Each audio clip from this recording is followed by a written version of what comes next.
This is the Jazz 08, also known as Jeremy J. Guillory. Classic Mike And here. we have Classic Mike. And we have Mr. Vincent Kenta. I'm about to butcher Totally. the last name here. Uh, Totally, right? Kitoli. Okay, I think Cantoni. about it. Yeah, I got weird last name. Cantoni. Come on now. Totally. Most of my family's Italian, so I should know how to say this. I'm not, but most of my family is. I should know how to say this. Hey. Once in a while. My last name's Y'all Sparks. might be the host, but I'm gonna borrow a line here. I'm the Al Capone of this microphone. Yeah, Capiche? you got it. You got it, boss. Okay, The so New York OG, the Italian Guido. there you Vincent go. Cantoni is here to grace y'all with my presence. There you go. Okay, Johnny, you can Yes, get sir. the first question now. Okay.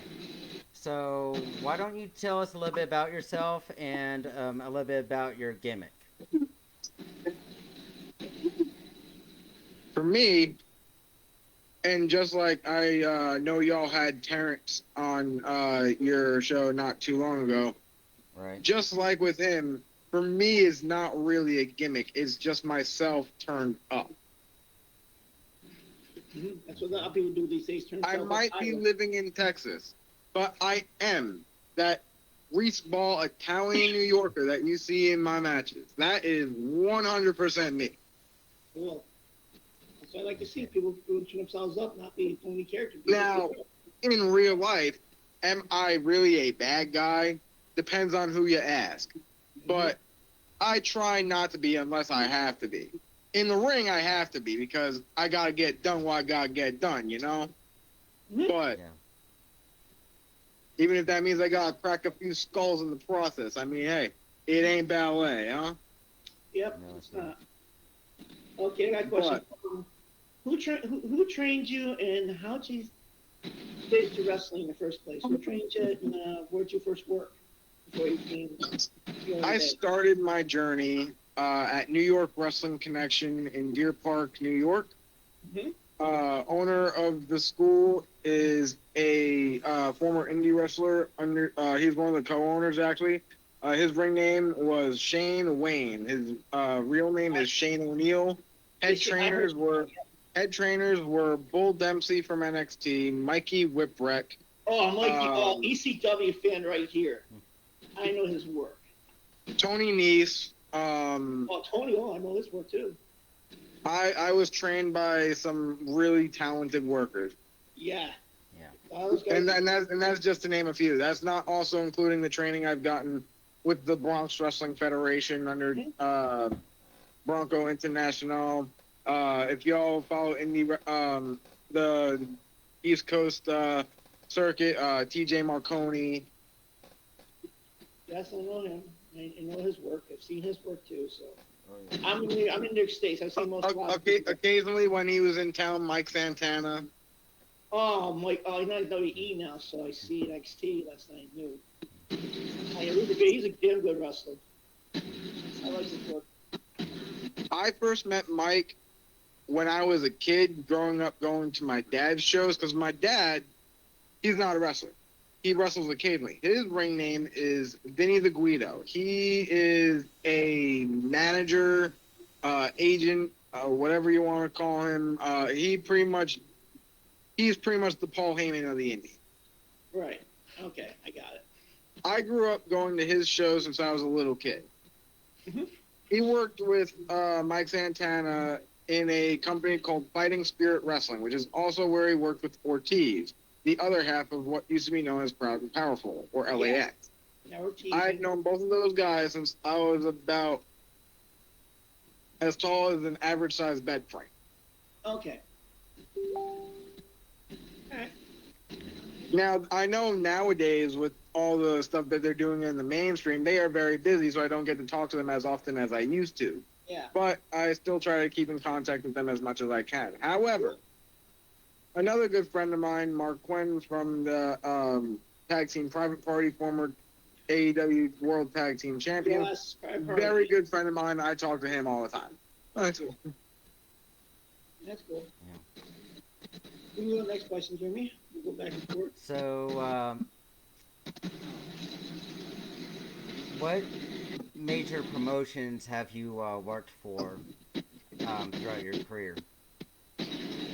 Um, I haven't had a chance to try out for any major promotions, at least not in the last few years. The last time I stepped in a major, like mainstream promotions ring was when I was helping out with security and extra work for Impact Wrestling in 2019, I want to say it was, in the Melrose Ballroom, New York City.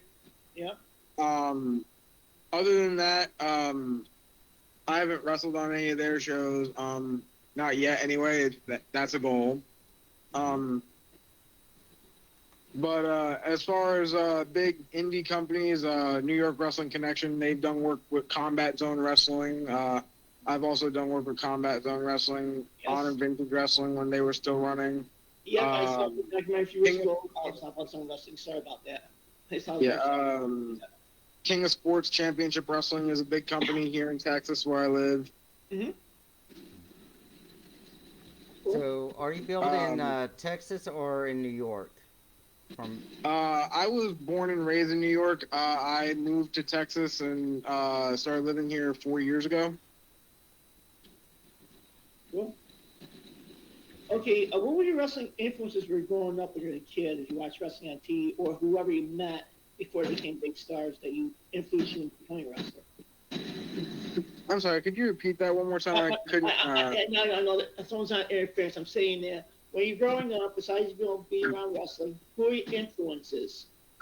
Who are you fan of wrestling? Sorry, my voice. Sorry that something's interfering with the broadcast. Pretty good. My gimmick is build, or me. When I wrestle, I'm build from New York City, New York. Okay. I am from New York. I moved to Texas 4 years ago. But as far as my influences go, other than my dad, I grew up late Ruthless Aggression era, but I like to go back and watch the older stuff as well. So as far as all time, my influences, I would say, would have to be. I know I'm gonna get a lot of hate for this one. Chris Benoit. No, not Chris Benoit. He was a good wrestler. Good wrestler, but too many headshots. Shame what happened with him, but yeah. Regardless of those circumstances, CTE is a real thing, people. It is. We tell that all the time. He knows it from being coach at football days. He knows it. Yes, I know about it from I've seen. I got that point. The CTE got to him so bad, he wasn't even in control of himself or his own actions anymore. You don't. It was Chris's body, but Chris was gone. Yeah. From night it goes away first. But yeah. Who else? Regardless of the circumstances, I would have to put Chris Benoit on my list. A lot of people do. Because regardless of what happened with that, it can't take away from what he was able to do and what he's accomplished in the ring. Yes.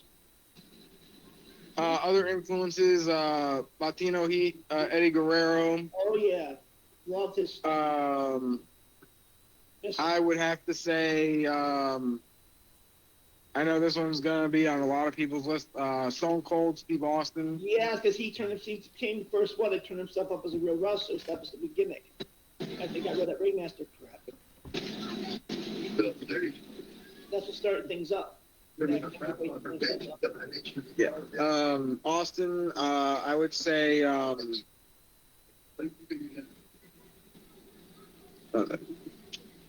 one second, guys. No problem. All right. Take your time.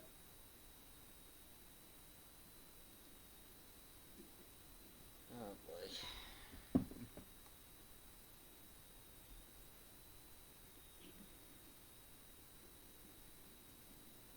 Sorry about that, guys. My wife just had to talk to me real fast. That's fine. It's all right. Take your personality. Don't mind us. We got all the time in the world. Yeah.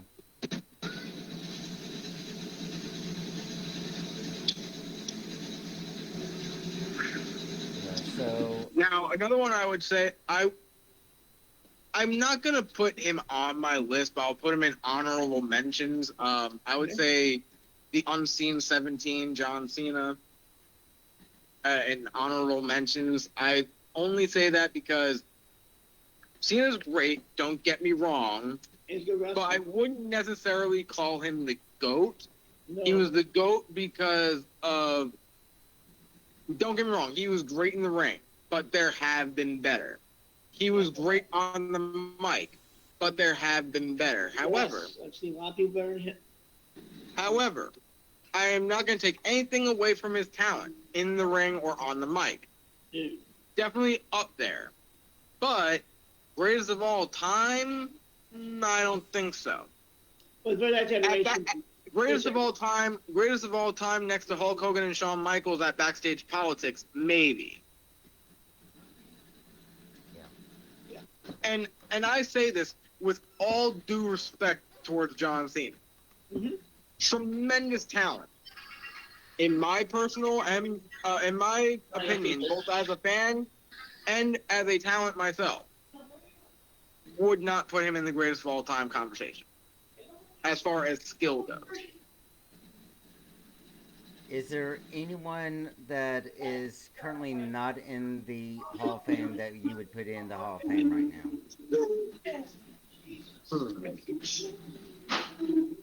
So I had to take a poll.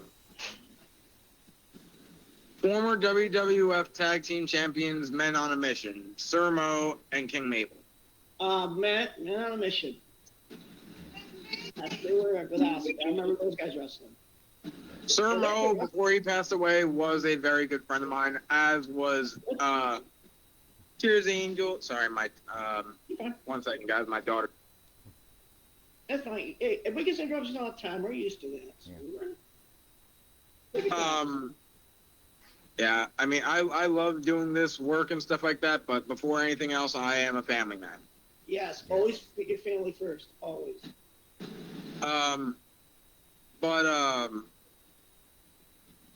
I'm sorry, where were we again? You're talking about Not in the Hall of Fame. Oh, right, not in the Hall of Fame. Yeah. Yes, Sir Mo, before he passed away, was a very good friend of mine. Yeah. Actually had his wrestling school, I want to say about 45 minutes to an hour walk from my house. Mm-hmm. And King Mabel, also known as Viscera, Mabel, Big Daddy V. Yep. Real name, Nelson Frazier Jr. Yep. Also, very good friend of mine before he passed. Yes. I think they should be in the Hall of Fame. I don't care what they say. They were good wrestlers, but they were kind of misused. Misused them a little bit with some of those tag team scene at the time. It should. But yeah, as far as the tag team wing in the Hall of Fame goes, I would have to give that to Men on a Mission. Yep. They were good tag. They were underrated. They didn't do much for it. Should have done more. Very honestly, if you ask me, one of the most underrated tag teams of all time, should have, by every sense of the word, been had more title reigns as the tag team champions than they did. Yes, they should have. The fact that they only had it one time, not very good booking in my opinion. Nope. As far as anyone else who's not in the Hall of Fame and should be, that's a tough question because there's a lot of great talents that should be but aren't. I'm gonna get hate for it again, but I know they're never gonna do it because of the circumstances. But I do think, based on his skill on the mic and in the ring, Chris Benoit should be in the Hall of Fame. Yes. And you notice that WWE started to mention him again a little bit at times. I have noticed that a little bit. They're showing some of his matches again. Oh, I think they're trying to get him back in. Because what happened, I think they're trying to make everybody got his skills and stuff. They're starting to mention him again. Because his son's trying to get into wrestling, but no one will hire him. So, Because what happened was Yeah, and it's a shame because his son is trained how to wrestle, but nobody in the major promotions will touch him because of because of the circumstances that surrounded what happened yep. to his stepmom, his half brother, and his dad. Mm-hmm. That's a shame. I've seen a lot of his matches. He's a good wrestler. I mean, he could be better if he allowed him in, you know? I do. It's a shame. Like, he's talented, and he could go places. But until people are comfortable, and by people I mean higher up execs, are comfortable mentioning the Hall of Fame worthy work that Chris Benoit put in, they're not going to do it. And it's unfortunate. I mean, to put Ted DiBiase in, but look what happened with his outside the ring. It's still in the Hall of Fame. Even if they went got prosecuted for what they did, he's still in there. There's nothing about that. Yeah. The Another only person in the Hall of Fame, in my opinion, is Owen Hart. That's a shame right there. yeah. Isn't it? His brothers, that's all. Yeah. Owen should be in the Hall of Fame. However, there is a reason why he's not. Yep. His wife. His wife has been asked, and she has said no. Lots of times. Know that. Lots of times. Know that. Go ahead, Jerry. Answer your question. And that is because she still resents Vince McMahon forcing him to do that Blue Blazer gimmick, which he did not want to do in the first place. Well, I don't know why she won't be asked now. Vince no longer owns the organization. Are not part of WWE anymore. I don't know why he don't have him going to Hall of Fame now because Vince is no part of it. He sold the corporation.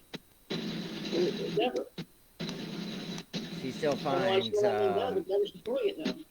she still finds WWE liable even without Vince McMahon yeah, I being know. in I'm the just ring. saying. I just don't understand that. You know, I know. Okay, Vince McMahon was a good businessman and a pretty good booker, but he is not the end-all, be-all of professional wrestling promoters. No. I will say that Triple H has done a very good job with his booking decisions. And I knew that would happen once Vince McMahon stepped down anyway, because of how well Triple H was running NXT when Vince was still in power. But remember, he's a wrestler. He's been in the industry. He knows what's going on. You need someone like that to be in charge that knows what's going on in the ring. Absolutely, because Triple H knows the business side of things because he learned that from Vince. But more importantly, learning the business side of things and what goes into promoting and all that, he knows the frustrations that the talents go through because he's been there. Yep. And that's why with him in power, if talents don't like how they're being booked, they have the option to go talk to him and they can come up with a compromise so they both get what they want at the end of the day. Mm-hmm. They get better booking than they were originally going to, and Triple H still gets his bigger picture idea. They just go about it a different way that works for everybody. Yeah, that's what I like about Triple H's booking is he's very easy to work with as for the talent. Yeah, he learned that. Vince did not understand that because he started with the business side of things, and then he got in the ring.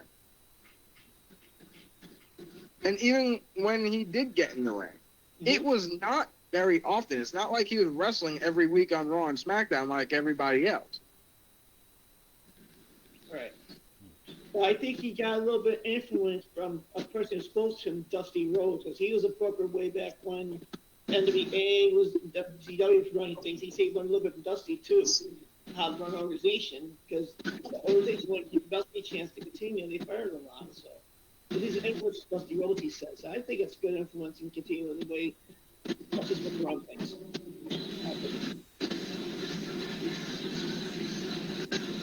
Anyway, your question. Sorry about that. Yeah. So, what would you? Has there ever been a match or storyline that you had been a part of that you completely disagreed with working or doing? That I disagreed with. Yeah. Yes. There's a Ju- situation that It's water under the bridge now, and the company has since shut their doors. But there was this one booking decision for a company called Hometown Pro Wrestling. They were booking me to turn heel, but I didn't agree with how they were planning it. Mm-hmm. Yeah.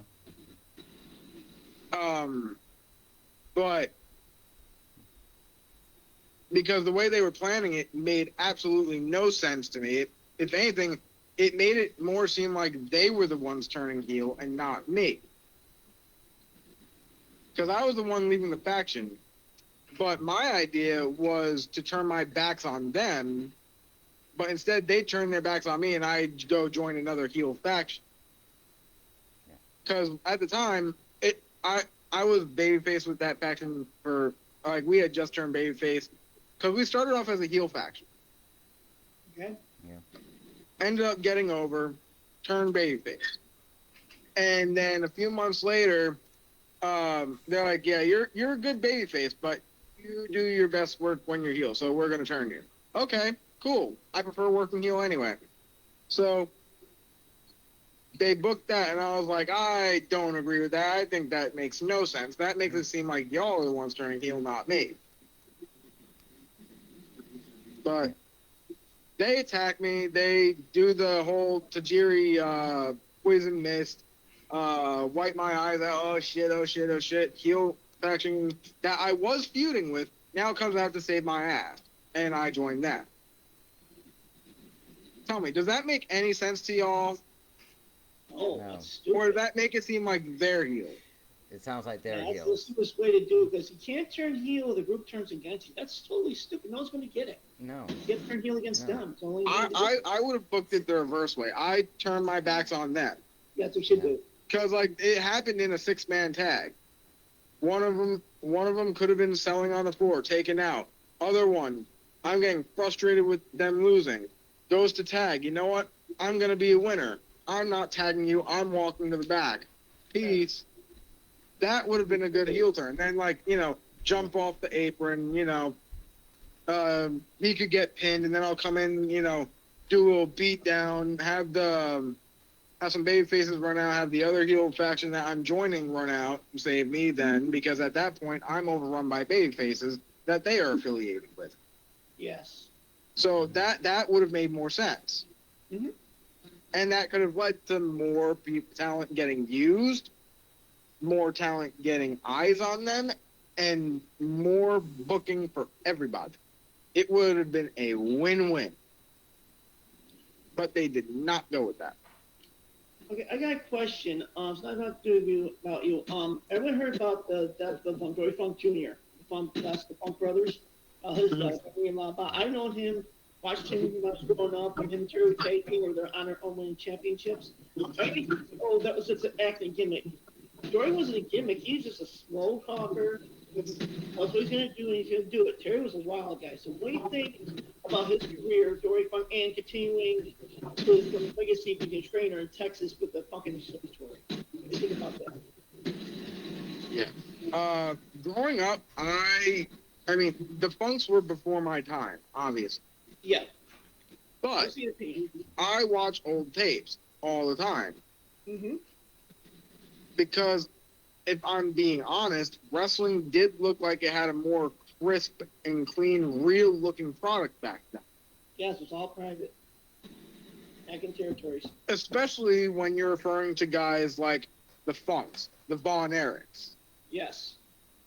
Territorial days. As I grew up watching. Another one that I absolutely loved watching old tapes of growing up. Bruiser Brody. Oh, yeah. I hate what happened to him when he got in Puerto Rico. That pissed me off. He was a big star in WCW. Yeah. He was the last of the big brawlers. Yep. Yeah. But as far as the Funks go, some of the greatest hard-hitting Smash Mouth style workers of all time. My favorite of the two, though, would have to give it to Terry Funk. Yeah, he's more popular, more on scene, still wrestling, while Barry was in the back doing his training. New wrestlers come in. Yeah. He was retired, so that's between those two. Because Terry's always on the front corner, Yeah. always like Yeah. 2000s. Yeah. Terry Funk, also known as, and kids of this generation are not going to know who this is unless they go back and watch old tapes, also known as Chainsaw Charlie. Yes, he was. That was a crap gimmick. It was, but he made the best of it. Yeah, he tried. Yeah. Yeah. Like, that's the thing with the World Wrestling Federation back then. They had some really outlandish gimmicks that would have never worked. But the workers that they had doing those gimmicks made it work. Mm-hmm. Like Perry Saturn and his Moppy. Yeah. Horrible gimmick, but Perry made it work. Yeah. There's another wrestler out there who took a while. Back then, when he was wrestling for Smoky Mountain, Undertaker was in WWE contract. Undertaker thought he'd be a good wrestler, but this Kane was, I didn't like his Isaac Jenkins gimmick. That was stupid. Then they made a new Diesel, this quite worse. So Undertaker and Paul Bearer, who invented Kane, his brother, because when he was first Undertaker introduced as Kane, it was like a tribute to his brother, and then they brought him in to refresh the characters. Yep. This guy, Kane, and not a lot of people, unless they really grew up watching it or go back and really study the tapes. Yeah, I watched them all. Don't know that he had another gimmick before he was Kane. Yes, he did. He had a evil dentist gimmick called Dr. Isaac Yanko. That's my first time saw him after I saw him as Unabomber in Smoky Mountain. Now, I watched his whole career there. going back to Dory Funk, real quick. Dory Funk Jr. and Terry Funk were both from Texas. You mentioned the Von Erichs. We also need to mention the Freebirds with this as well. Absolutely, the classics. They need to. So we know all about the rivalries between the Freebirds and the Von Erichs. And if I'm not mistaken, they were both in the same territory or area as the Funks. Did they ever cross paths with each other that y'all can remember? That I remember, not really, unless it was backstage interactions. I'm not really too sure. I haven't found anything of that yet. Okay. I will keep looking though, because I am a diehard wrestling historian. I am a worker, but I am also still a fan at heart. I absolutely love everything that has to do with wrestling. So if there's something out there that I haven't seen yet, I will track it down. Okay. But people here ask me, how did it start? Well, when I was watching when he played the OTs at East of WCCW on ESPN, they were talking about how the Freebird feud was. Well, it was start Michael Hayes being down there first. In Texas getting grown really fast with Don Eric from World Class. He played his brother 3 weeks after, and it was the idea of Don Eric to do like a clash with them. They're all friends, but do a clash and do what they can do. And that's when the big feud started, and everyone was talking about it because it's kind of Fritz's idea is to boys against the Freebirds and see what goes on with that. And that was what started the feud. So it was Michael Hayes who got the boys to adjust the birds down to do this feud. He wanted to do it. He liked the guys wrestling, and wanted to get that guys. Now, That's how it started. Looking at those territories days, like the Funks in the Sportatorium, other great wrestlers that wrestled there during that time period, one of them I would have to give a good honorable mention to is, I don't know if y'all know who he is, Iceman King Parsons. Yes, the Iceman, yes. I watched all the old World Class tapes with ESPN put it on the air after they lost the AWA deal. And I saw Iceman King Parsons and everything like that. I saw a lot of the wrestlers in Texas.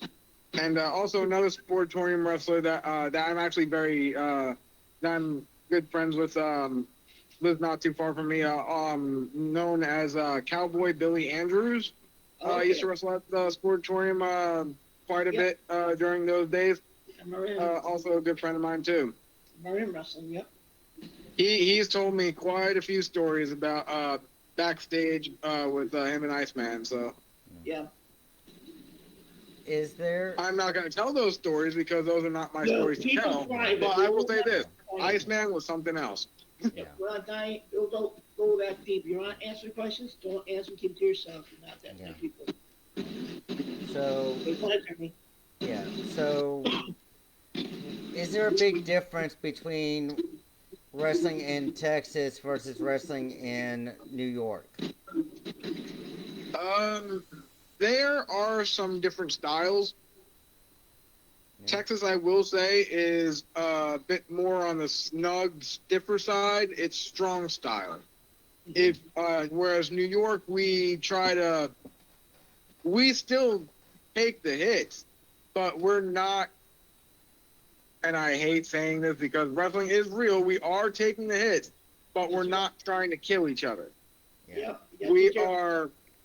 We are slightly pulling to the point like where you can feel it, and you just sell really well for your opponent, but it'll feel more or less like a love tap. Like we talked to everybody. That is a big difference. Whereas strong style wrestling is a bit more on the snug, stiffer side. You're gonna feel it a little bit more. Still not gonna kill you. Still gonna work safe, but you're gonna feel it a lot more. So, my advice to anyone up in New York who either wants to work in Texas or already has should be prepared. If you come here, be prepared to go blow for blow because strong style is the thing here. There's only one rule that wrestlers told us: you gotta take care of your opponent. You gotta trust him. You cannot try to. You gotta take care of your opponent. Yes, that is rule number one. But strong style, you can still take care of your opponent and still make that hard connection. Mm-hmm. You just gotta know where to aim. So that way you can hit them and get that full connection, but you can do it safely without injuring them. Yep. Although accidents do happen. Yes, they do. All the time. Because like I told y'all before we even started recording, this is wrestling. It's a contact sport. This isn't ballet. It's choreographed. It is scripted. We do play characters, although for most of us, our characters are an extension of ourselves. We are authentic. Right. Gotta stay true to yourself, I always say.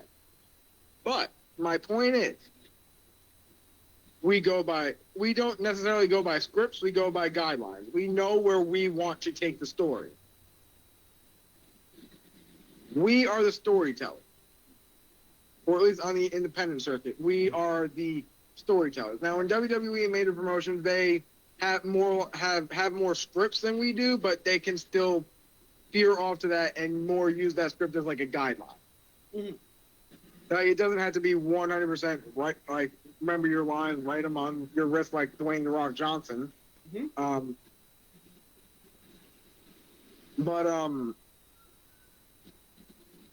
Wrestling is sports entertainment, and I hate that saying because it makes it sound fake.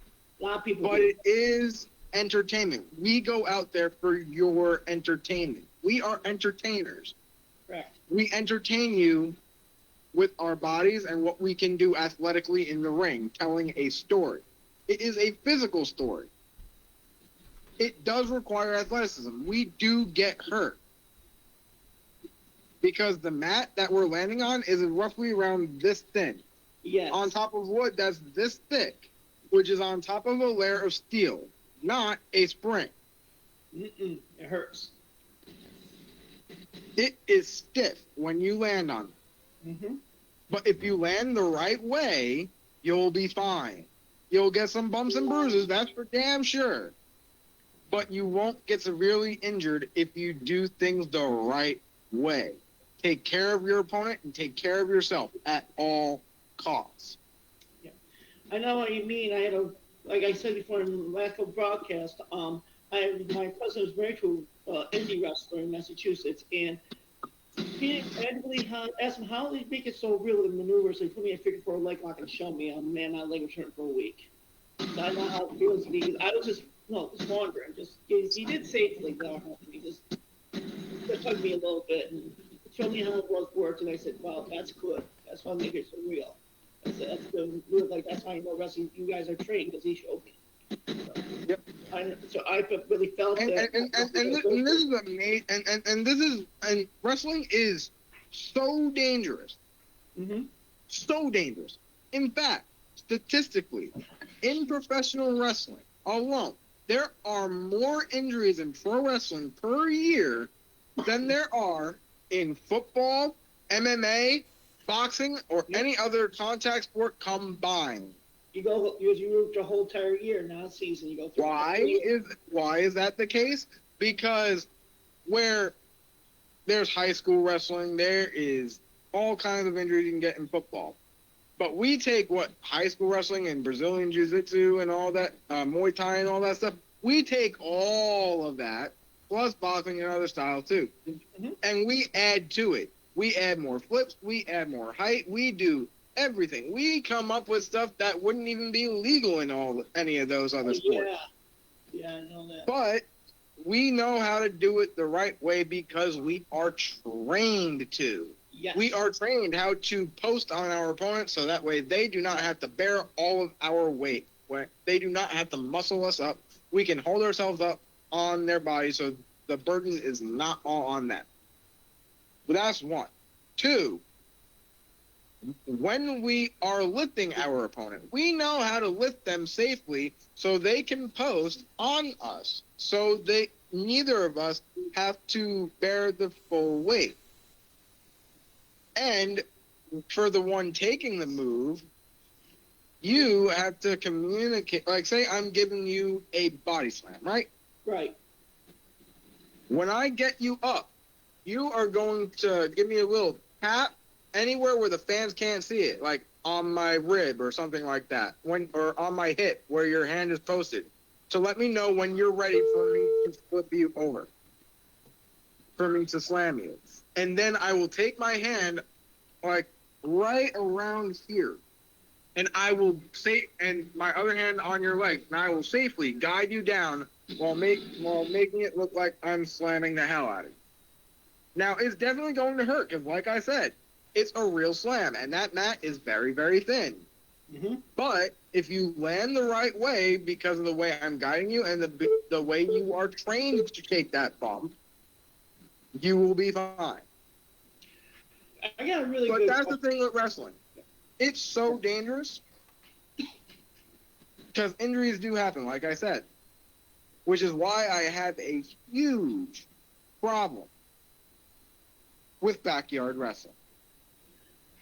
Speaking about that. Now, I will say this. My problem with backyard wrestling is not the fact that they're wrestling. No. If they want to wrestle, great. By all means, follow your passions. Wrestle. Do what you want to do. But do it the right way. Go get trained. Because of the risks that are involved. For us trained professionals, now take that same risk and multiply it, because not being trained how to do this, you have no idea what you're doing. How to properly take that fall without hurting yourself. How to protect your opponent or even protect yourself. Backyard wrestling will get you hurt because at some point, because you don't know what you're doing, you're going to slip up and make a mistake and either severely injure or possibly even kill somebody. Okay, speaking of backyard wrestling, and I'm going to ask you, Brody King, he would start out backyard wrestling, so I watched his documentary they did of his stuff. And he didn't start learning wrestling until he got to some of the semi-pros, and they trained him after that. I'm talking about wrestlers that don't know what they're doing, like, say, example, the mass transit incident. The kid didn't know wrestle, he lied. We think about people come in to organizations lying about it, promoters bleeding them, and they can't do the thing. When you think about those people that are not trained, that's how you get into those sports. They say the right thing. So with that,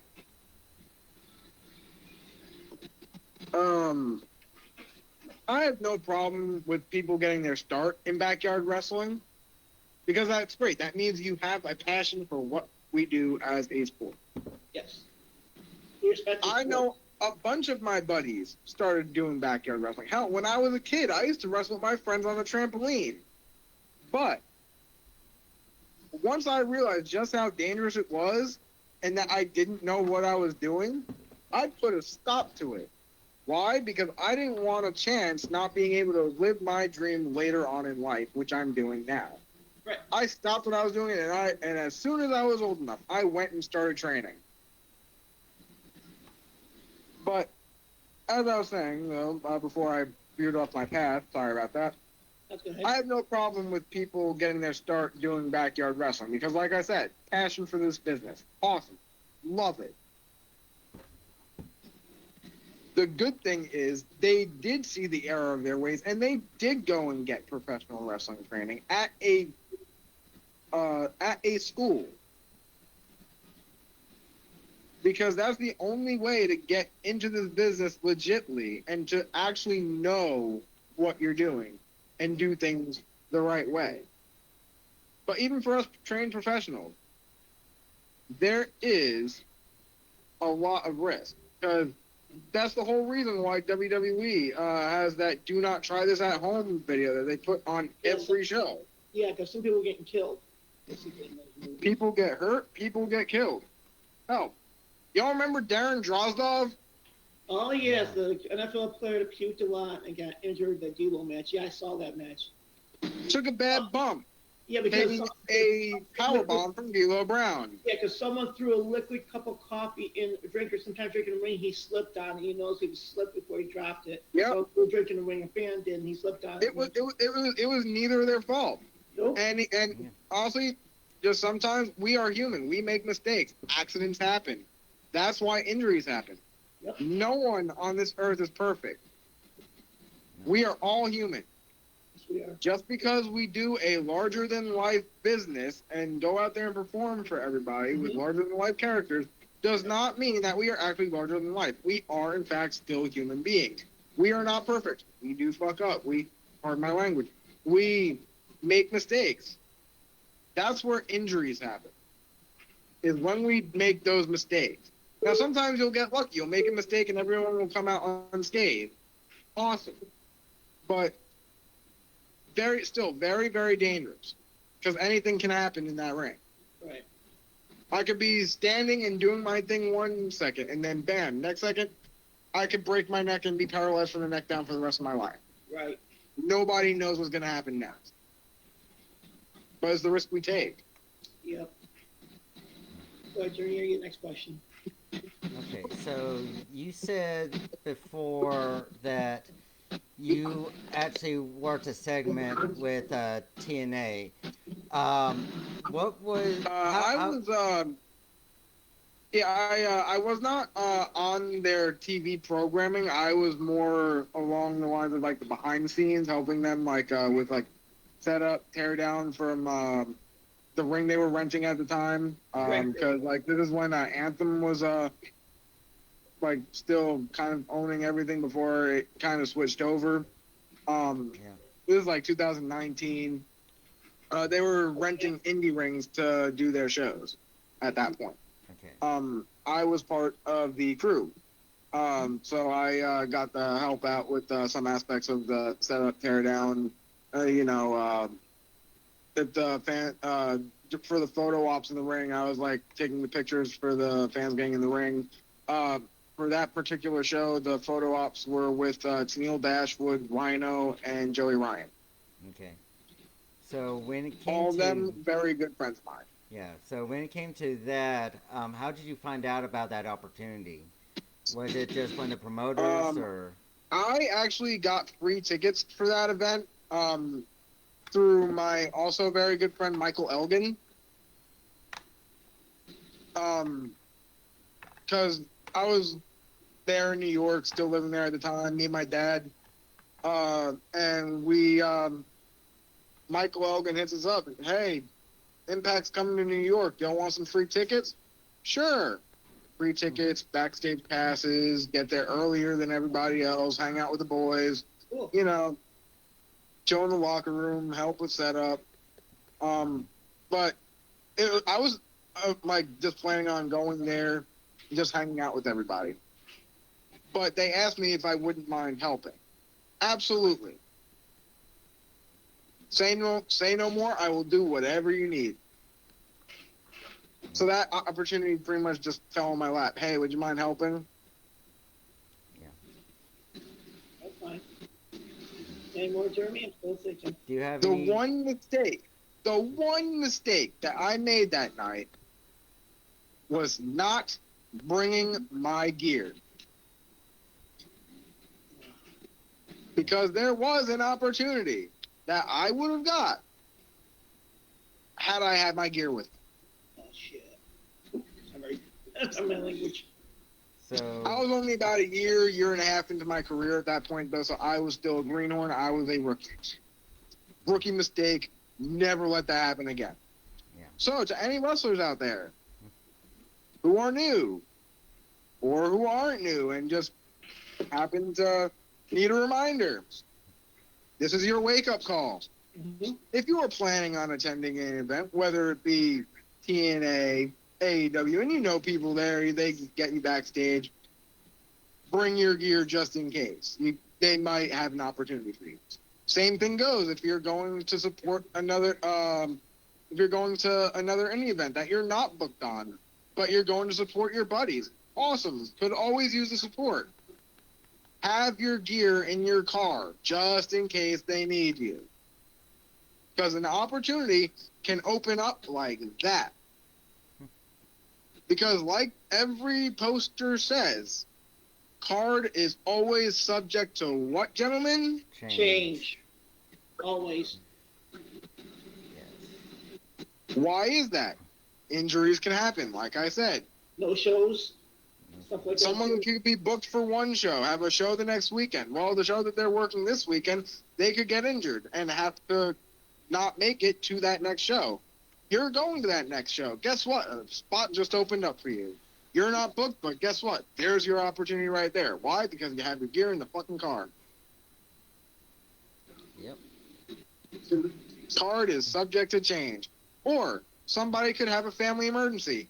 Hi, I'm so sorry for the late notice. I'm not going to be able to make it. I have a family emergency. And as we all know, family comes first.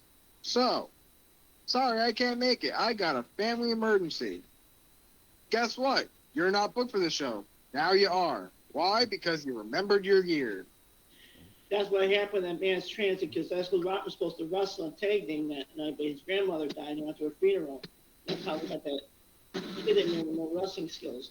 But I got another interesting question. I'll never talk about this, but good wrestling has come a lot farther than it did a long time ago. When I was growing up, it was like a little here and there you'll see a match, but then Glow started coming out and remember wrestling there, and I remember Ivory getting into the Hall of Fame, and everybody's asked why she asked Faith Guerrero to train her, but people don't know if they didn't watch the documentary that Mondo Guerrero, who at the time became a stuntman in Hollywood, was asked to train the wrestlers. Then when no one knew Mondo, Betty Goldberg trained those wrestlers. They thought, and when he did that, everybody left the internet about it. Says, wow, she was trained by Guerrero. All of them, they were trained by Guerrero. So what do you think about that started trying to get the women's wrestling more mainstream back in the 80s and 90s and now? The biggest difference between training back then, early 2000s, late 90s, 80s, from the earlier generations up until now.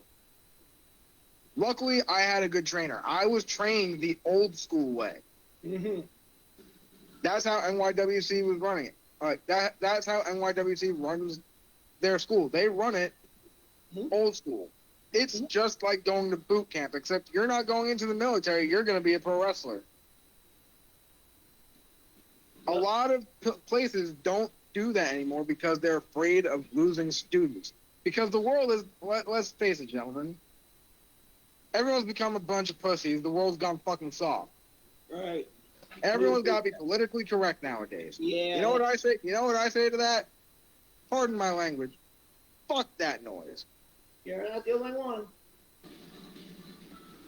Fuck being politically correct. If you are not tough enough to get into this business, then you're just not tough enough.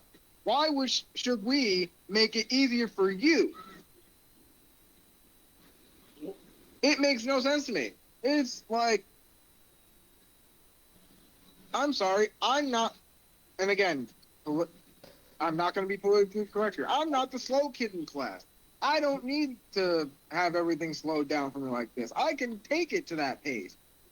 Why do I need to slow down just because you can't get on my level? That's not my problem. I'm sorry. And that's how I think every trainer should be. Now, if there are some slower learners, that is perfectly okay too. But guess what? That's where the extra work comes in. You're going to have to train more. Right. You're going to have to get some extra one-on-one time with the trainer so you can perfect your craft. Just because you're not as fast at learning everything as everybody else is, does not mean that you can't make it. But my problem is those people that come in and thinking, oh, it's fake. Oh, I want to wrestle because it looks cool. And they want to be baby. They're not going to be able to take a hit. They can't run the ropes for even 5 minutes without leaning outside to puke in a bucket. Like, I'm sorry. Did you not know that you need to actually be in shape to be able to do this shit? It's athleticism. Just because it's choreographed and scripted does not make us any less athletes. Because you have to be very athletic and very on point to do what we do. Your cardio has to be up to par. Mm-hmm. You have to have strength training. So that way you can lift your opponent no matter what size they are. It kind of reminds me when Mick Foley, Mick Foley, when he first got ready, I read his book, he said he did a fake snap and stomp. Dr. Nucci did not like that because he was having time, thought it was fake. And then he really learned after that incident. Yeah. Crazy, but snaps like you're punching. You gotta really learn the work. That's when you really learned that wasn't fake. Yeah. After had time before he started training. Yeah, because like here's the thing. Wrestling nowadays has gone soft because nobody wants to lose their students, and because like nobody's tough enough to actually take a hit anymore. Guess what? Accidents happen. If you can't take a full-blown hit, because, again, sometimes we swing too hard when we mean to pull it. Accidents happen. Sometimes they can get really stiff, especially if you're doing strong style. Now, again, we're still trying to take care of each other, but accidents do happen. I might slip, and you might actually take a full force hit. It happens. Accidents happen. But if you can't take that, if you're just going to go home and cry to mama about it, there is no room in this business for you. Like, I'm sorry, you have to be tough as nails to do this. Yes. The guy they had under the mask with Sin Cara before they ended up releasing him and replacing him with Funico again. Got released because he stopped a match over a broken pinky. Jesus. A broken pinky finger. Of all things. You can work without your fucking pinky, you pussy. Come on. Like, come on. If Triple H can wrestle another 20 minutes after tearing not one, but both fucking quads. Mm-hmm. Yes, he did. Then you can finish a match with a broken pinky. Come on, man. Like, that's horseshit. That's just saying you don't give a damn what the fans think. You're only out there for yourself. Yes, I hate people that do that. Yeah, you get the fans their money's worth. You can't just go out yourself. You have to believe in yourself. Like, when I go out there, I'm the bad guy. It's my job to get the fans to hate me. But my job in doing that character, is to entertain the fans. Make sure the fans get their money's worth. Yep. Because they work hard for their money, and they are spending that hard-earned money to come see me do what I do. I don't take that lightly. So if you're not tough, get the fuck out of my business. So point blank period. So let's say your opponent gets legitimately injured in the middle of the match. you can tell that he's injured, but but the referee doesn't want to call the match quite yet for any reason. Do you feel like as a heel, you would have the opportunity to entertain the fans more by getting on top of the baby face and attacking and try to Okay, make it look like you're so attacking them while they're yeah, trying to check them out? in a moment like this, that is an excellent question. In a moment like this, I can either let him sell over to the corner so he can get communicate with the referee about what's going on and see what the referee and then both decide to do. While they do that, and this is one way it could be played. While they do that, I could be boasting, I could be talking shit to the crowd, I could be doing my job, talking shit about him like, yeah, look at your hero now, look what I did to him. He's hurt bad because of me. Like I could really get some good heat off of that. But it would get the attention. It would still be on them too, don't get me wrong. But it would make it look like it's part of the show. Yeah. Yes. Or I can do what Kevin Owens does. Grab your best hold, kid. Get him in a headlock, lay him down. Talk shit to the crowd, and then go right back here. Because you ever notice how when they're in that laying down headlock position, how they're covering their mouth like this? They're talking. They're communicating. Yes, I know that. They are either, if no one's injured, they are either calling the next spot, what we call filler spots, because the structure for a wrestling match goes as follows. The chain, which is honestly optional nowadays. Very rarely nowadays, and I think it's sad, matches start with chain anymore. Now it's like they go right into throwing haymakers and blah, blah, blah, blah, blah, blah, blah, and going way too fast. Yes. People stop fucking rushing. Go back to the basics. Please. Yeah. For the love of God. The basics is what made wrestling believable. Go back to it. Start off with that. That's why I always like... Now, I won't always... It depends on the circumstances of the match. Now, if it calls for... if it's for a big rivalry or you really want to see somebody get their ass kicked, it has to build to that point in the rivalry, though, for it to make sense to start off throwing haymakers. Other than that, if it's just a regular match and it's supposed to be like a regular competition, start off with the fucking basics, people. The basics is what made wrestling. Back in the 70s, back in the 60s, back in the 80s. What was at least half the match before they got to the finish? Chain. Yep, chain, the headlocks, the throws, headlocks, arm grab, hip tosses. Yeah, I would watch it start in late 70s, so and all those were back then. Back in the days of Bob Backlund, Bruno Sammartino. That's the era I really cared from when I started watching. Vern Gagne. Yes, that's the era I started Back watching. in the days of the Briscoes. Yes. Back in the days of Harley Race, early Ric Flair, Dusty Rhodes. Rocky Johnson. What Tony Atlas too. What was most of those matches consisted of? Chain wrestling. Yep. Because it looked like an actual competition. Yes. Nowadays it's all the high flying, all the crap you do now. Yeah. But anyway, as I was saying, chain. You can reverse the next spots are either are switchable. You can either start with the heat, where the heel starts off strong after the chain, or you can start with the shine. How I like to do it, it really depends on who I'm working with. But more often than not, I'll start with the shine. It also depends on what my opponent wants to do. If they want to start off with the heat, I have no problem with that either. But I like to start off with the shine. Let you get your stuff in. I'll come in with the cutoff. Then we go into the heat spot. From the heat, we have a hope spot. Mm-hmm. followed by another cutoff or a false finish.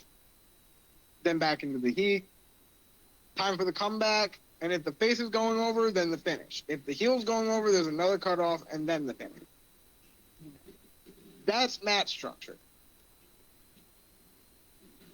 So then, depending on how long your time limit is, you're going to have a long period of time between each of those spots.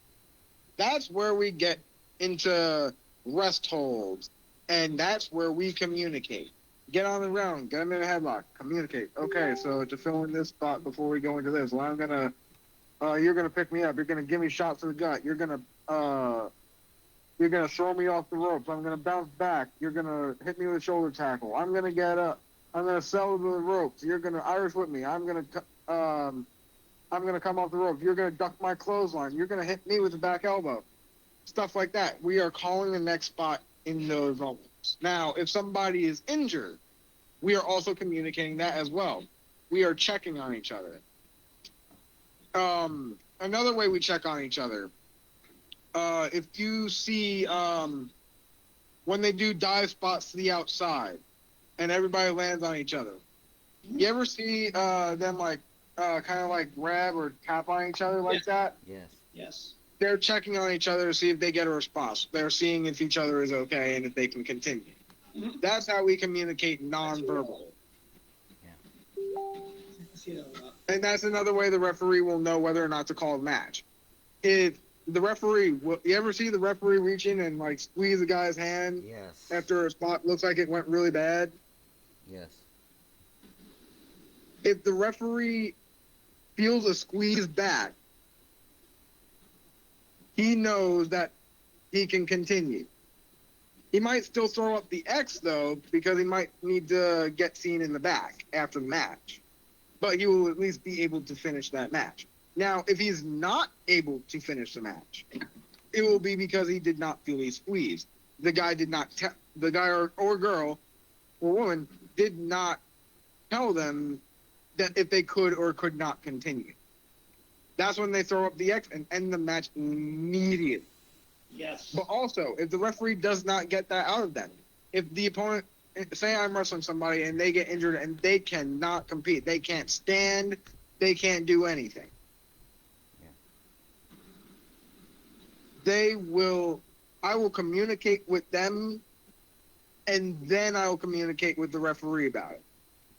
Yeah. If they are not able to. Right.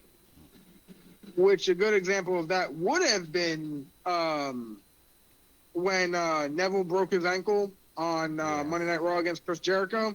Yes, I seen that match. I remember that. If Charles Robinson was doing his job right, he would have been there on the communication, because Jericho was trying to communicate with him, and so was Neville. Charles Robinson, in that instance, was probably not paying attention or not listening, but it happens. It happens sometimes. The ending of that match was Charles Robinson's fault. Yeah. And he later said he admitted that he didn't listen to communication because he didn't. Because Neville's shoulders, if you look back at that, they were down for 3, but Charles Robinson only counted 2. Yes. He was going by the script, basically. He didn't know what was going on. Yeah, and then.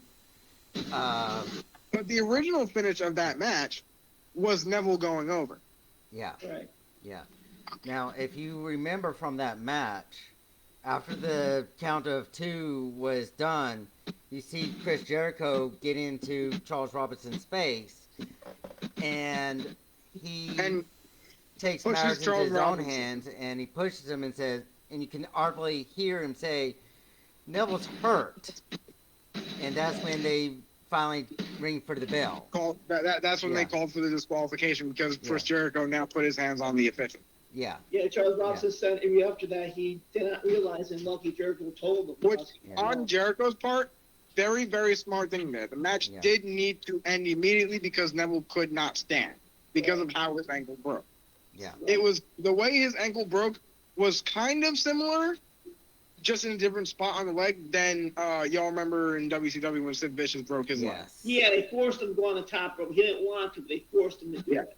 He could never, but just like in that instance, that is how bad Neville's ankle broke. That's how far it bent. He could not stand on that, so the match needed to end immediately. I've seen broke bones like that, so I know how it looks like. Jericho was doing the right thing. He knew the match needed to end and called an audible. Charles Robinson fucked that up, so Chris Jericho had to call another audible, knowing that if he puts his hands on the referee, that's an automatic disqualification. Match ends right then and there. Yeah. Very smart on Chris Jericho's part. Yeah, and wanted the match end, and Charles won't listen, so he just touched it and had to do what he had to do. He got his career. Definitely. Any questions, Jeremy? Let's go ahead and go with your next question, Mike. Okay, let's go back to like the old days of wrestling back in the 70s. People understand that back then there was no rock and roll, anything like that. There were like territories, like Vince Old One, and then to be A and all that. A lot of people say, but a lot of times in world class, they had a lot of big stars coming out of there or started there. Like for example, Kamala's first wrestling journey was in WCW when he turned into Kamala before he came to WWE. Then there was USWA took over that fell. Then Global came out, which had big stars come out of it, like Raven and Booker T. Stevie Ray and Buff Bagwell and all that. We think about that territory given wrestlers besides NWA and AWA given talent from there. They should both big ones. I think about those guys doing it that way, starting out in like Texas wrestling and now become big stars after that. So the great thing about the territories, back when Vince McMahon Sr. was running things, before Vince McMahon came in and did exactly the opposite of what he promised, because he promised his dad he would not go after any of the other territories. He would not go into competition. He would not buy them out. Right. He would collaborate with them. Yes. That is what he promised his dad. And what did Vince do as soon as he got the company? He did the exact opposite. Because cable TV was coming in and he wanted to dominate. He ran all those other companies out of business and or bought them. Yes, he did. What I'm talking about is the person that was behind all that. I will say this though. Vince McMahon is, and I gotta give him credit where credit's due, he's a smart businessman. Yes. Whether he did the business the way his father wanted to or not. Vince did what he felt was right,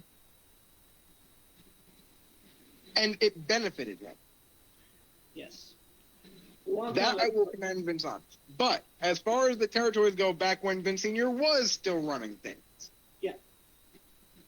The great thing about the territories is the collaborative effort it took between all of them. They all used each other's talents, just running in different promotions. Like 1 week you could see Flair in Georgia, and the next minute you could see him in Florida or New York City and stuff like that, going all over the territories. Mm-hmm. Why? Because back then you didn't have to worry about these contract disputes, because you were encouraged to go work these other places to get the name of the promotion that you worked for out there, to make your home promotion look good. That's what the territories was. It was collaboration. It was working together. Yes, it was. While running your own thing. Separate but equal is what the territories was. And the great thing about that is it gave people more work opportunities. Yes, it did. The problem with what Vince McMahon did is when he started running these companies out of business and buying them up, he's taking away job opportunities from a lot of different wrestlers who he's not planning on signing. He'll take some of them, but he's not going to take all of them, because business-wise, you have to cut some losses. But now, where are these guys going to go wrestle? They're back to the drawing board, square one, wrestling on the indies. That's why indies are so popular today than the mainstream. Everybody's watching more indies. They are the mainstream. That's why indies are getting so popular now. And that's because, in my opinion, the indies, there are some all right companies out there, but for the most part, the indies have a better product than what's out there in the mainstream market. Yes, they do. So if you could change one thing, Like, I will say this. Would I sign with a major promotion? Would I, if given the opportunity? Absolutely. Because above all else, I'm a family man. And that is a lot of money to be putting on my family's table. Mm-hmm. Yes. So I will do what I got to do to make sure my family's fed. My family's got a constant roof over their head. I'll do what I got to do. I might be on the road more often than I am now, but at the end of the day, my family's taken care of. I got a home to go home to. Mm-hmm. And I don't got to worry about working paycheck to paycheck anymore if I do get signed. Yeah. That's the beauty of it. But, you know, not being signed, the beauty of it is I'm my own boss. I can take my own bookings and stuff like that. I can decline others. But I can collaborate with anywhere I want to go, anywhere that will hire me. That's the beauty of the indies. It's a collaborative effort, just like the territories were back in the day. Okay, what do you think about these? The indies has been popular because a lot of TV rights are going to a lot of these indies. Like, for example, MLW's on YouTube. We got NWA now on Comment Network. We got a lot more people watching indies on the internet because they say it's a lot better product, a lot better wrestlers. You want to see new people, you want to see them every week. What do you think about true fans say about it besides fans that says it's junk? I think the great thing about being a wrestling fan is that you can watch the indies, you can watch the mainstream, you can watch one or the other, you can watch both, you can watch all the wrestling you want. But at the end of the day, that benefits us, the wrestlers, because it gives us an outlet to do what we want to do and entertain. It gives the fans a variety of what they can watch. That's what I like about wrestling as a whole. And being a fan, I can watch other indie promotions. I can watch WWE. I can watch TNA. I can watch Ring of Honor. I can watch AEW. I can watch New Japan. I can watch MLW. Yes. I can watch all of that. Mm-hmm. Because as a fan, I just want to see what everybody else is doing. Because also as a worker, it tells me where I need to step up my game. Right. Okay, Jerry, go ahead. if you could change one thing about wrestling today, what would it be?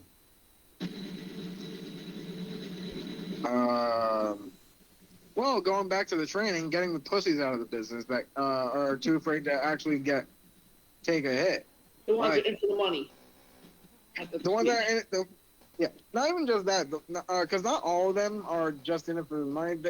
Some of them are in it for the love of wrestling, and I commend them for that. But if you know you are not tough enough to do this constantly, and you know you're better off either taking a backstage role or something a little lighter that you can actually handle, or even just go back to being a fan watching.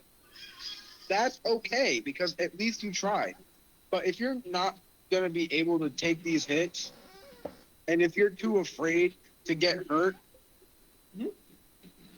this is not the business for you. Right. Exactly. That's my gripe with wrestling today, is it's become soft, and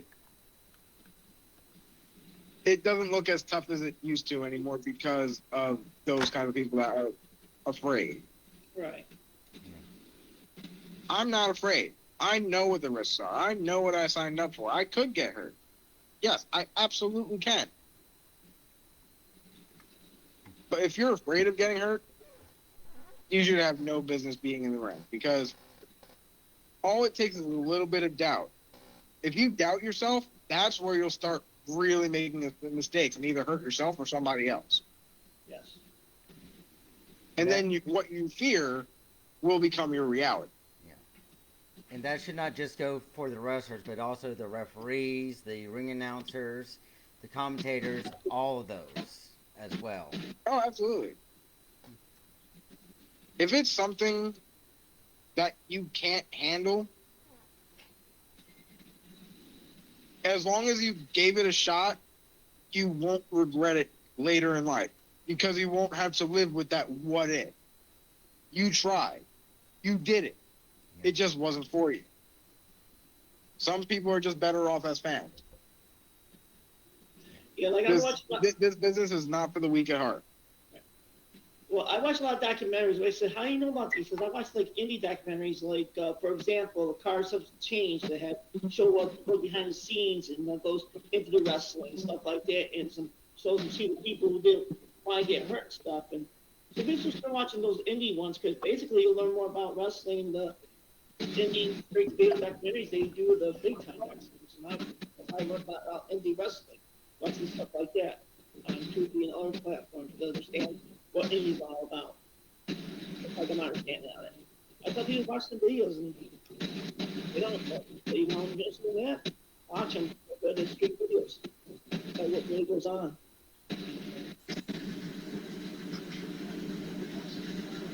Yeah, like to me, the beauty of wrestling is it's truly an art.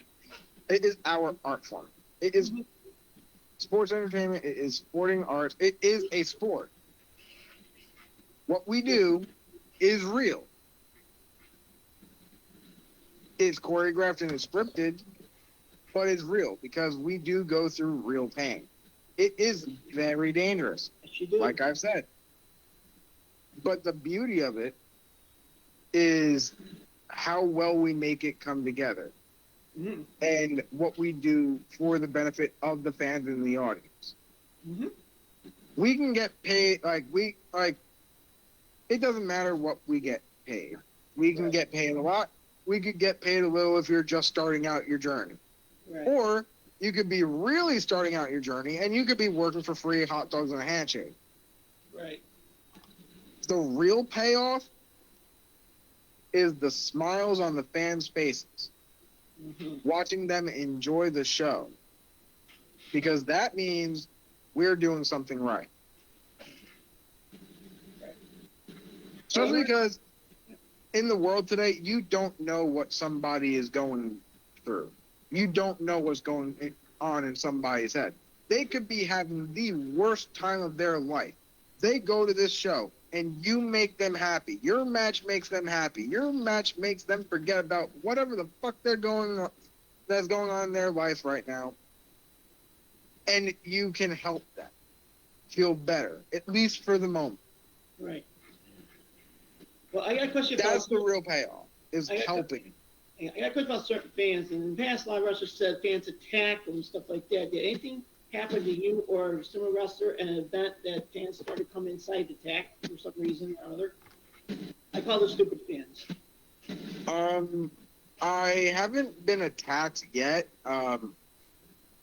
I'm pretty sure there have been some close calls, but luckily there was security. I wouldn't know because my back was really turned, but I do know there were some fans that did get up in my face. I don't know what they did when I turned my back to them, but I do know security was right behind me, so.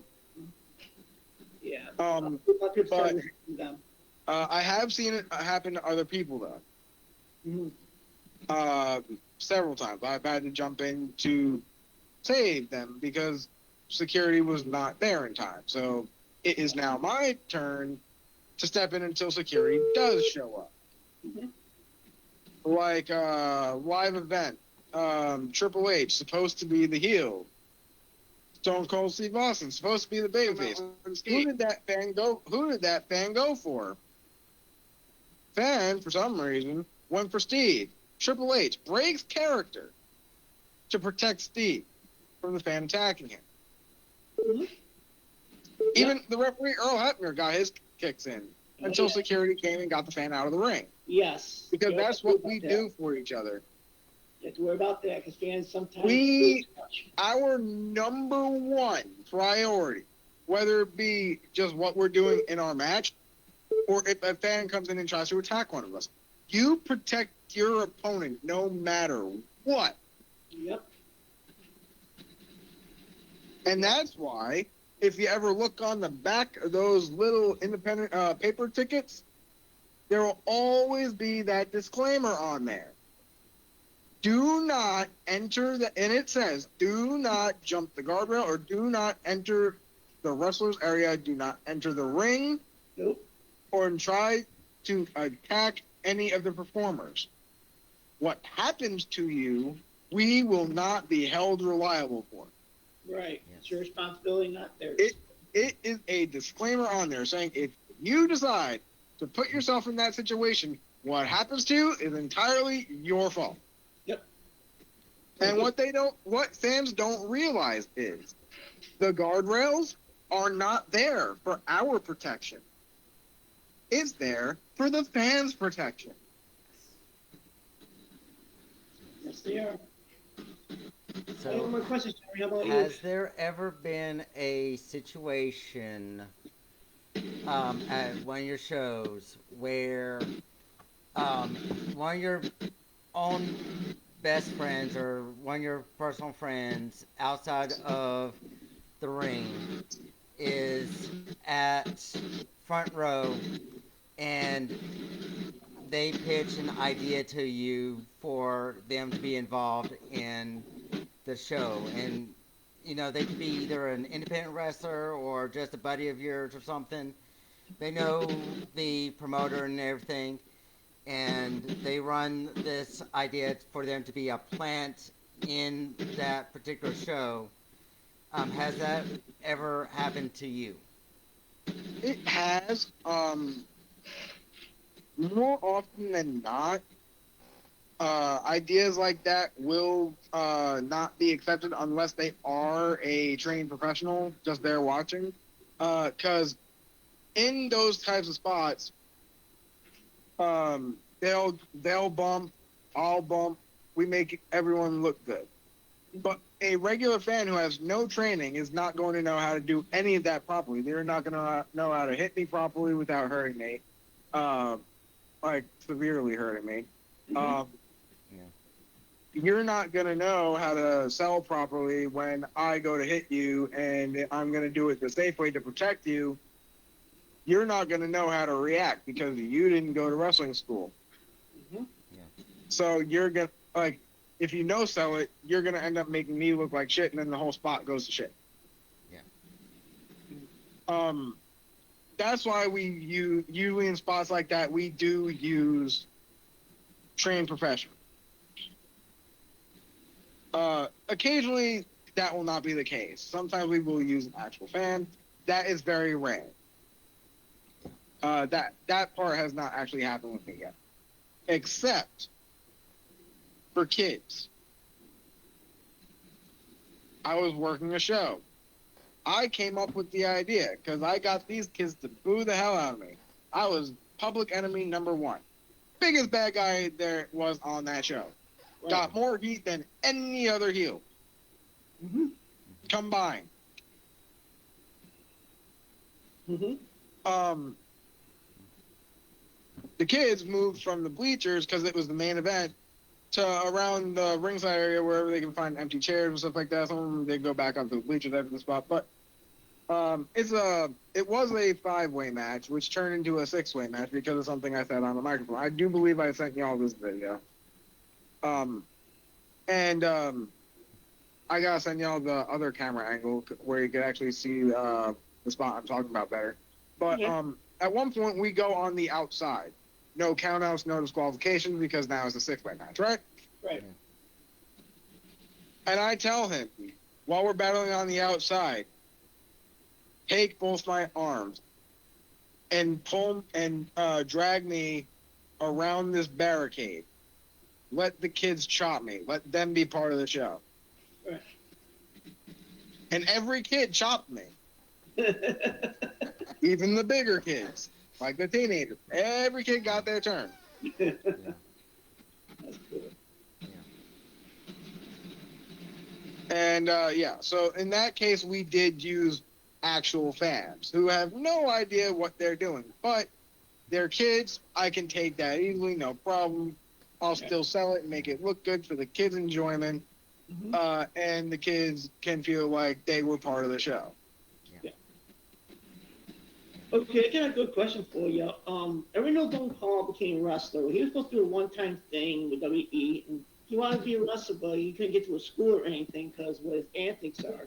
WE gave him a few moves to do, and they thought, well, he'll be a good wrestler, and they decided to train him after. What do you think about some of these influencers trying to come to wrestling and say they love it, but some people do love it? Like Logan loved wrestling, but you know how it was, and he wanted to be in wrestling, and he did a few spots, and they liked it, and they trained him and put him in a good wrestling spot.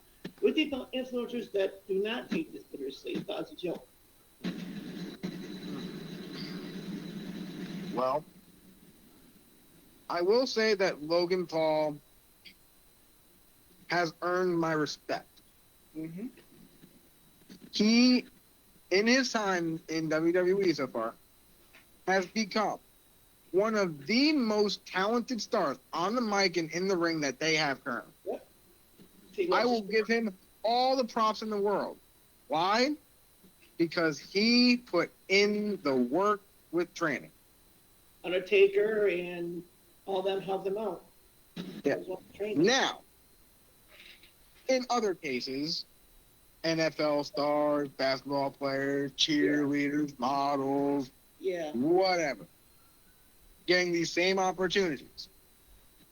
The ones I respect are the ones that put in the work Mm-hmm. and got to be one of the top stars because they actually became one of the best in the world to do it, even without the experience benefit of working on the indies like I did. Right.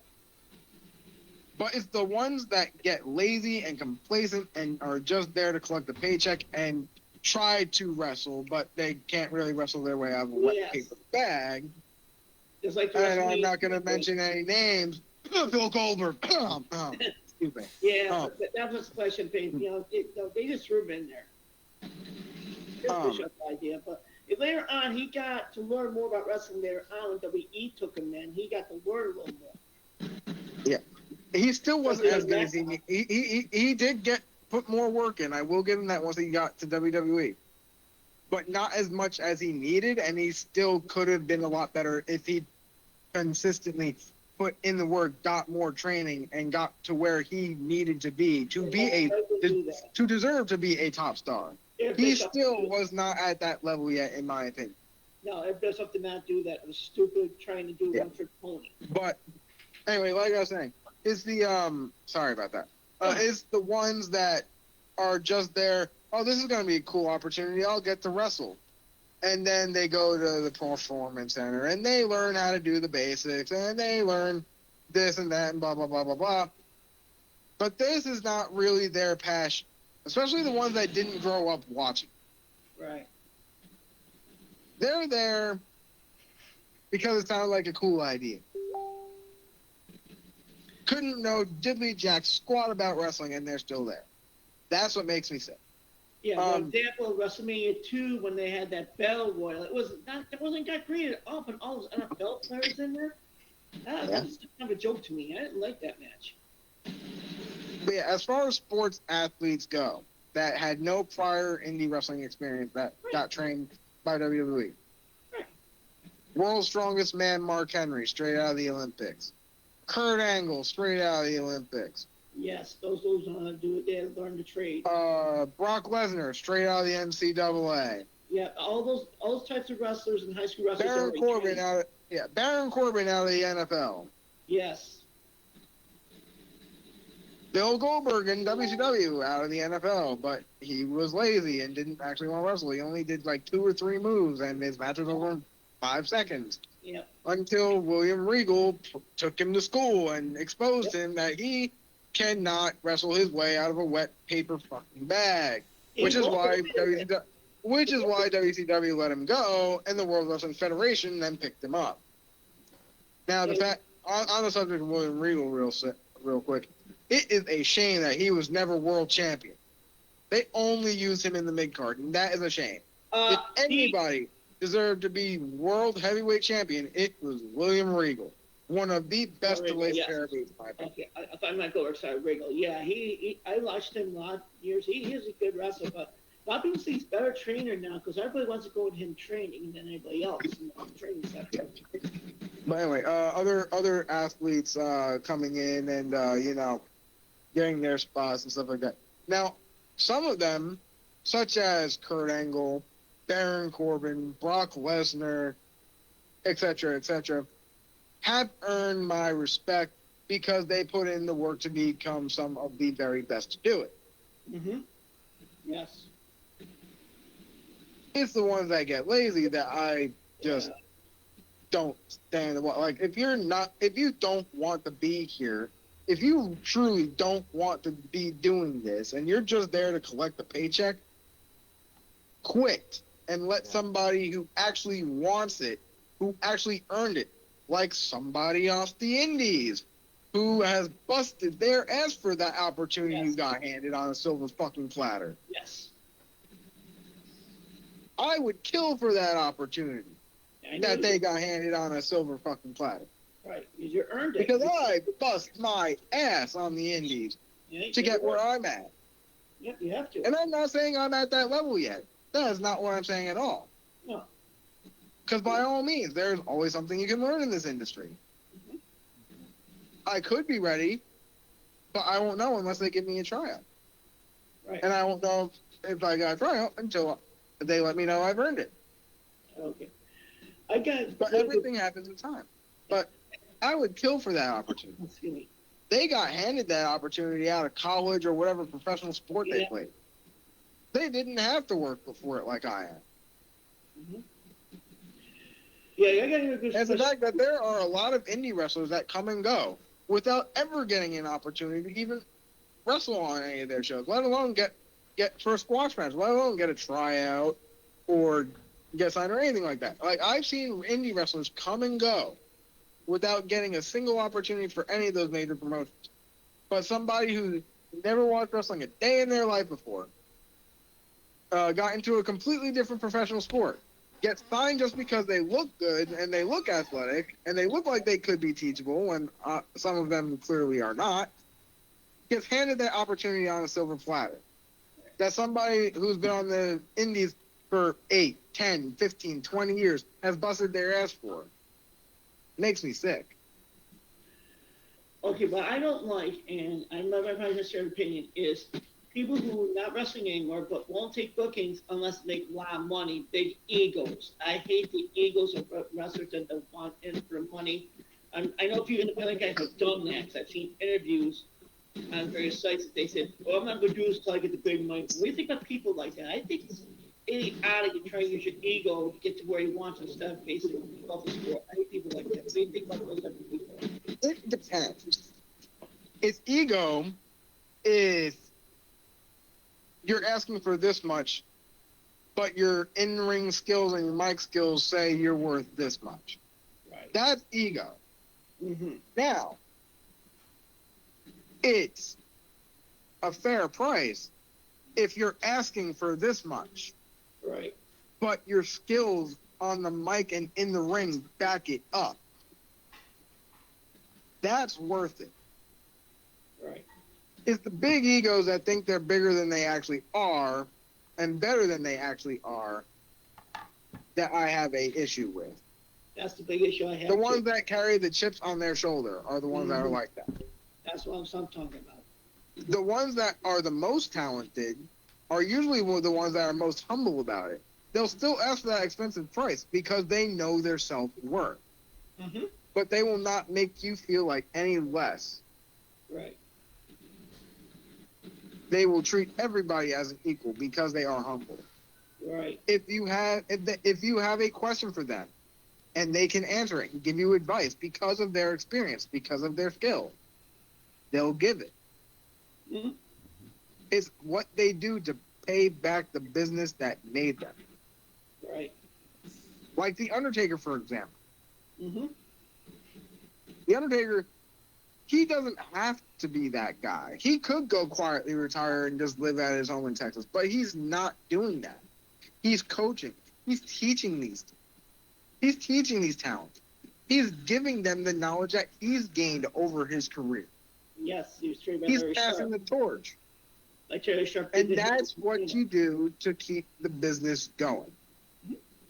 It's like when Larry Sharp trained him, he's doing what Larry Sharp did to him. He's doing the same thing to the younger stars. Keep the wrestling going. Keep old wrestlers support the younger stars. Keep the business going. And It's what you do for the business you love. If you want to see professional wrestling survive, instead of trying to bury the younger talent and boost your own ego, I hate those guys. work with them. If the promoter wants you to go over, cool. But make damn sure you make your opponent look good. Get them over too. Yes. But if the promoter wants you to put the veteran to put the younger talent over, don't argue. Do it, because that's the future of the business. Yes. Like I watched the Dark Side Wrestling last week about the Renegade, how they misused him in WCW, which I thought was totally crap. I think about those guys trying to be tough for certain teams or turn into something character they weren't. Like, for example, trying to get the Ultimate Warrior type character they wanted. They used him to go away, and then he end up, well, he went. I think I'm forward doing that to certain wrestlers. They don't think it's going to make it. Just using them.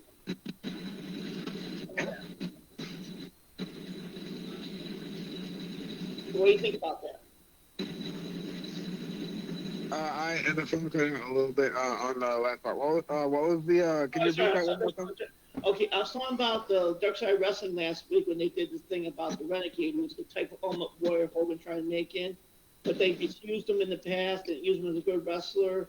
What do you think about promoters using wrestlers for a short time and throwing away, thinking they don't have much talent, and then whenever happens to them in the future? What do you think about wrestlers doing that to certain wrestlers they want to use for a short time and then throw them away like a joke?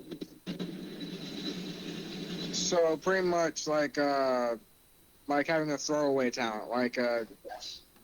That's what I'm talking about. What's commonly known as a jobber. Right.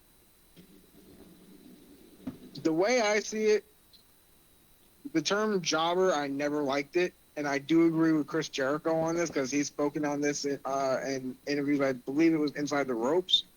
He said this on. He hates the term jobber. It is very disrespectful. I agree. That is a demeaning way to look at what they do. Right. The proper term for those kinds of wrestlers, who are still very, very talented, by the way, and at some point should earn their own push to become a star. But the right term for those talents, for those wrestlers, is called an enhancement talent. Yes. They call now. The job of these talents is to go out there and lose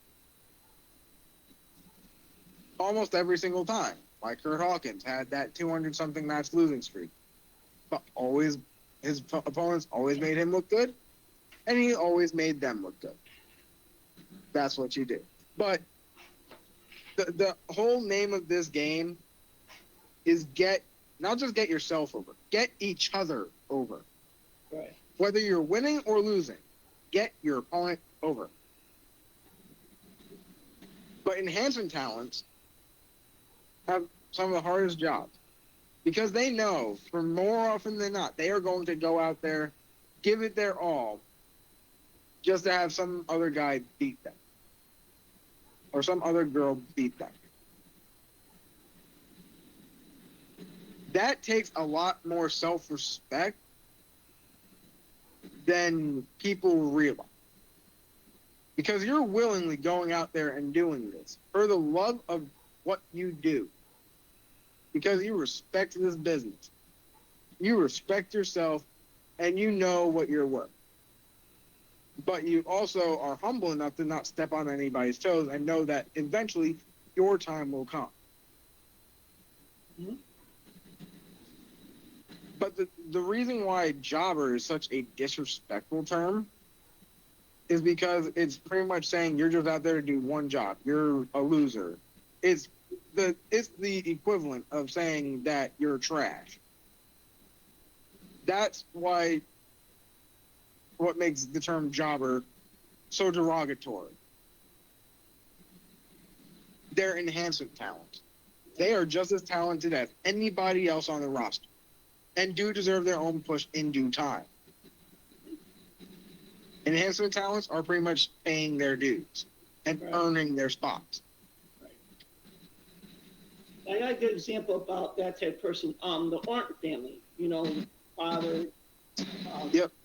And Bob. But what do you think about Barry? He used to like the less. He was a handsome town, but didn't get the same recognition as his brother and his father.